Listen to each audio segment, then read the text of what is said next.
আজও পর্যন্ত বাংলাদেশে 50টা ইসলামী দল হতে পারে, কিন্তু বাংলাদেশের এক ইসলামিক দলের কর্মী আর এক ইসলামিক দলের কর্মীর মাথায় বাড়ি দিয়েছে। গত বাংলাদেশের ইতিহাসে এই ধরনের কোনো ঘটনা, এই ধরনের পত্রপত্রিকার কোনো সংবাদ আপনি আমাদেরকে দেখাইতে পারবেন না। কিন্তু একই বিএনপির মধ্যে দুই গ্রুপে মারামারি করে হতাহতের ঘটনা এই 5ই আগস্টের পরে কত ঘটেছে, এই গুললে গোনা শেষ হবে? একই আওয়ামী লীগের মতে গত 15 বছর ক্ষমতায় থেকেছে, আওয়ামী লীগকে খেয়ে দিছে। এই ঘটনা বাংলাদেশে এত বেশি আছে যেটা গণনা করার মতো অ্যাবাকাস কম্পিউটারও হয়তো বা আমাদের কাছে নেই।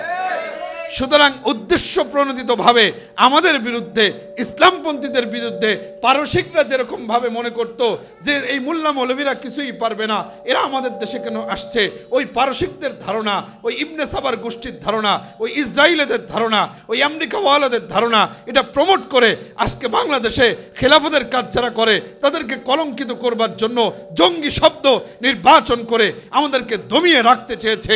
আসলে আমরা ওরকম মানুষ না একজনের মাথায় বাড়ি দিব, একজনের কোনো ক্ষতি করব। আমরা এমন মানুষ যে মানুষ যখন কাউকে পায় না তখন আলেমকে পায়। আপনি দেখেন করোনার সময়ে বাবার লাশ ফেলে দিয়ে ছেলে চলে গিয়েছে, মেয়ে চলে গিয়েছে, নাতি চলে গিয়েছে, দাদাকে ফেলে দিয়ে চলে গিয়েছে নাতনি, কিন্তু একজন আলেমও এমন হয় নাই যাকে এই খবর দেওয়া হয়েছে লাশটা পড়ে আছে, করোনায় মৃত্যুবরণ করেছে, তার লাশের দাফনের ব্যবস্থা হওয়া দরকার। আলেমরা ঝাঁপিয়ে পড়েছে, জীবনের মায়া করে নাই, করোনায় আক্রান্ত হওয়ার মায়া করে নাই। তারা এই জন্য এটা করে নাই, তাদের মূল উদ্দেশ্য হলো এই আল্লাহর জমিনে আল্লাহর ইবাদত নিজে করা, অন্যকে ইবাদতের প্রতি উদ্বুদ্ধ করা। আল্লাহর সৃষ্টি নিজে যেমন আরেকজনে তেমন, নিজেকে যেই মর্যাদা দেয় সেই মর্যাদা আরেকজন সাধারণ মানুষকে দেয়। এটাই হলো প্রকৃতপক্ষে যারা ইসলামপন্থী, যারা এই বাংলাদেশে হুজুর শ্রেণী, যারা এই খিলাফত মজলিস করে, তাদের প্রকৃত চরিত্র ওইটাই করোনার সময় আপনারা যেটা দেখেছেন। এখন রুস্তুম বসা ছিলেন যেইখানটাতে, রিবি ইবনে আমের উনি গিয়েছেন, রুস্তুম বসা ছিল, পিছনে একটা তাকিয়ে ছিল বালিশ, ওই বালিশটা স্বর্ণ খচিত। রুস্তুমের গায়ে যে জামা ছিল, জামা রেশমি কাপড় দিয়ে ডিজাইন করা ছিল।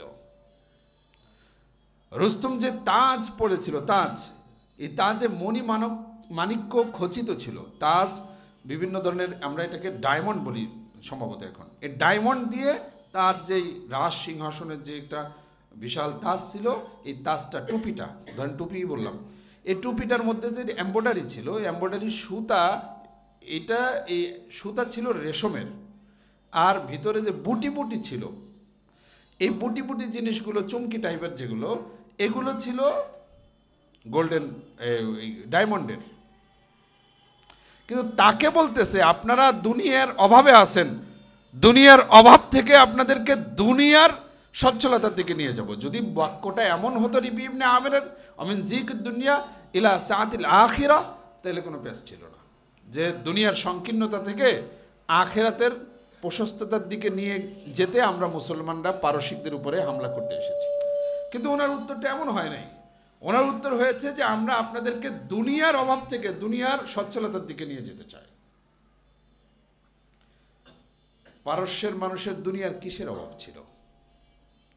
পারস্য তখনকার সময় সুপার পাওয়ার। এখনকার সময়ে যদি বাংলাদেশওয়ালারা বলে যে আমরা ইউরোপকে ত্রাণ দিব, আমরা সুইজারল্যান্ডকে একটু ত্রাণ দিতে চাই, সুইজারল্যান্ডের মানুষের অভাব মোচন করে সচ্ছলতা ফিরিয়ে আনতে চাই, তো কেমন লাগে? ঠাট্টার মতো লাগে না? হাস্যকর না? এই কথাটাই বলেছেন উনি এখানে। ধরেন এক্স্যাক্টলি এই কথাটাই তিনি বলেছেন যে আমরা দুনিয়ার অভাব থেকে তাদেরকে দুনিয়ার সচ্ছলতার দিকে নিতে চাই। কাদেরকে? যা সুপার পাওয়ার। সুপার পাওয়ারকে চাল চুলোহীন এক মোল্লা মৌলবীরা এরা বলতেছে, এটাই ওনাদের কাছে মনে হয়েছে। আমাদেরকে মোল্লা মৌলবী বলে গালি দেয় না মানুষ, মনে করেন ওনারা কি রাষ্ট্র চালাবে, ওনাদের কি আছে, ওরাও একটা ফ্যাক্টরি আছে, ও নির্বাচনে দাঁড়াবে টেহা আছে। আরে নাই না, আমাদের দেশে নাই এটা, নির্বাচনে দাঁড়াবে ওর টাকা আছে। হুজুর মামুনুল হক ওরা, উনি নির্বাচনে দাঁড়াবে, ওনার বলে এই যে বিলাল সাহেব এখানের প্রতিনিধি, তো উনি কাউন্সিলর হবে কেমনে? টেহা নেই তো। এই ধারণা আমাদের মধ্যে বদ্ধমূল আছে না? আমি ধারণাগুলো যাতে আস্তে আস্তে আমাদের দেশ থেকে দূর হয় সেই পদক্ষেপে আমাদেরকে এগোনো উচিত বলে আমি মনে করি। আমাদের দেশের ট্যাগিং সিস্টেমটা এমনতর হয়েছে। আমি আপনাদেরকে একটা কথা বলি, আমার মূল বয়ানের পয়েন্ট এখানে, আমি লম্বা করব না, অল্পতেই শেষ করব। একজন আমাদের আলেম সমাজের আমাদের একটা বৈষম্য বিরোধী যে ছাত্র আন্দোলনের যেই স্পিরিট আছে, এই স্পিরিট যারা আলেমরা ধারণ করতো তাদের মধ্যে সবচেয়ে বড় শ্রেণী যাত্রাবাড়িতে ছিল। যাত্রাবাড়ি একটা ডেড স্পট হয়ে গিয়েছিল, শত শত মানুষকে সেখানে গুলি করে হত্যা করা হয়েছে। 31 থেকে 32 জন মাদ্রাসার ছাত্রকে সেখানে এক স্পটে একটা ফ্লাইওভারের গোড়াতে গুলি করে নৃশংসভাবে যাত্রাবাড়ির থানার সামনে মারা হয়েছে গত 3 আগস্ট। তো এখানে আমাদের একটা কমিটি হয়েছে পরবর্তী সময়ে, যারা এই স্পিরিটকে ধারণ করেছে সেই সময়ে অনলাইনে অফলাইনে মাঠে গিয়ে যারা অংশগ্রহণ করেছে, সেখানে আমিও নগণ্য একজন সদস্য।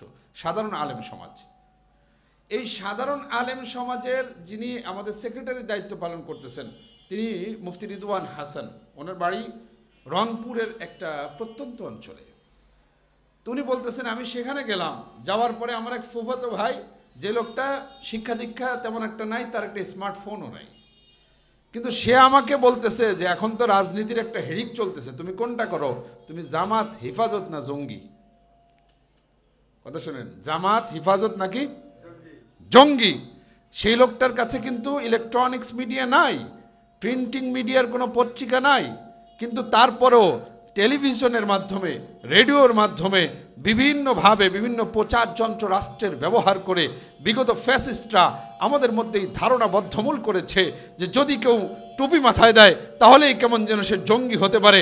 জঙ্গি অর্থ হলো সন্ত্রাসী, অথচ আমরাই বলি খেলাফত মজলিস সমক্তমক একসাথে মিলে যায় না কা, এনাদের দ্বন্দ্ব, কোনো দ্বন্দ্ব নাই। আমি দেখাচ্ছি কিভাবে দ্বন্দ্ব নাই। আজও পর্যন্ত বাংলাদেশে 50টা ইসলামী দল হতে পারে, কিন্তু বাংলাদেশের এক ইসলামিক দলের কর্মী আর এক ইসলামিক দলের কর্মীর মাথায় বাড়ি দিয়েছে। গত বাংলাদেশের ইতিহাসে এই ধরনের কোনো ঘটনা, এই ধরনের পত্রপত্রিকার কোনো সংবাদ আপনি আমাদেরকে দেখাইতে পারবেন না।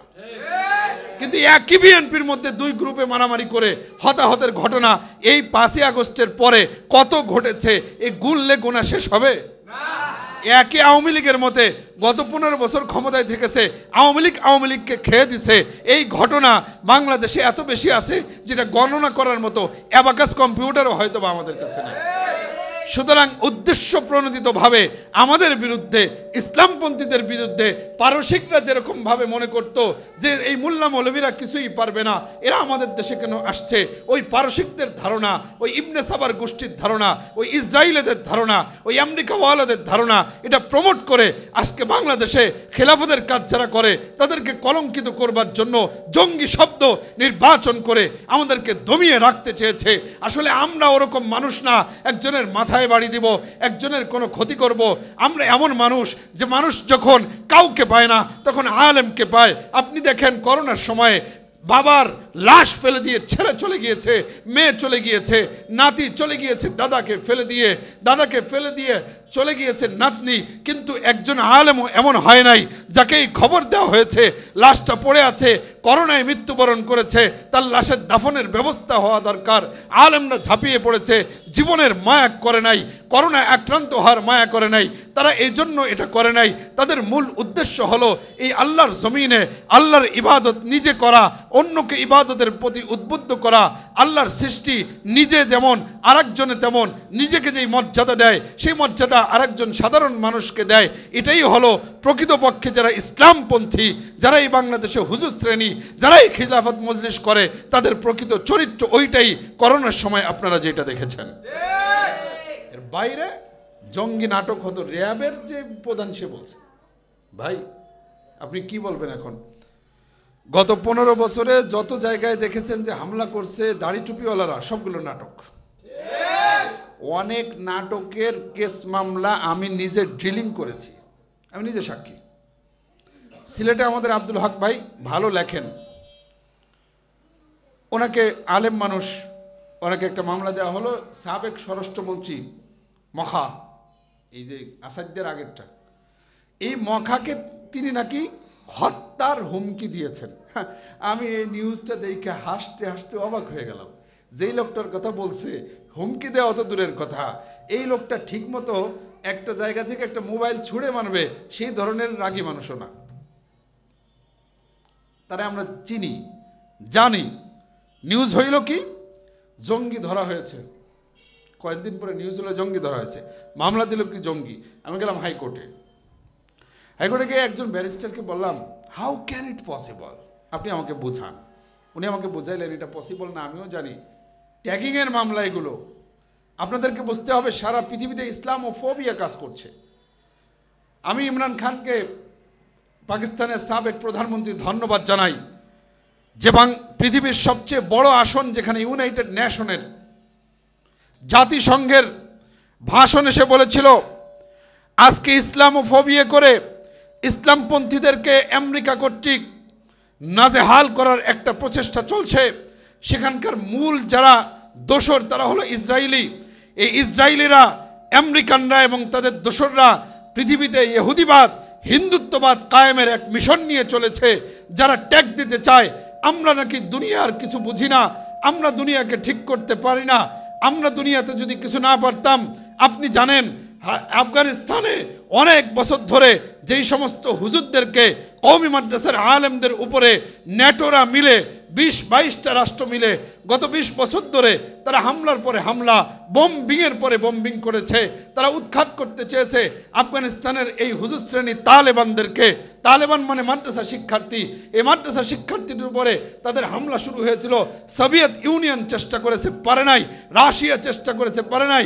আমেরিকা চেষ্টা করেছে, পারে নাই। বরঞ্চ অবশেষে নাকে খত দিয়ে কাতারে গিয়ে আমেরিকার যেই প্রতিনিধি ছিল সে স্বাক্ষর করে একথা বলেছে আফগানিস্তানের মোল্লা মৌলবীরা তাদের অধিকারের জন্য লড়েছে, নিজেদের দেশের ভূখণ্ডের স্বাধীনতার জন্য, সার্বভৌমত্বের জন্য তারা লড়েছে।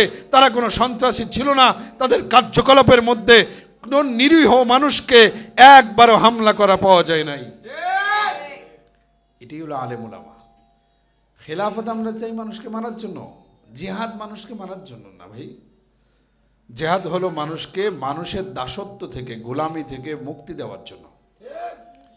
সারা পৃথিবীতে জিহাদ হয়েছে এই কারণে যাতে করে জালেমের জুলুম শেষ হয়।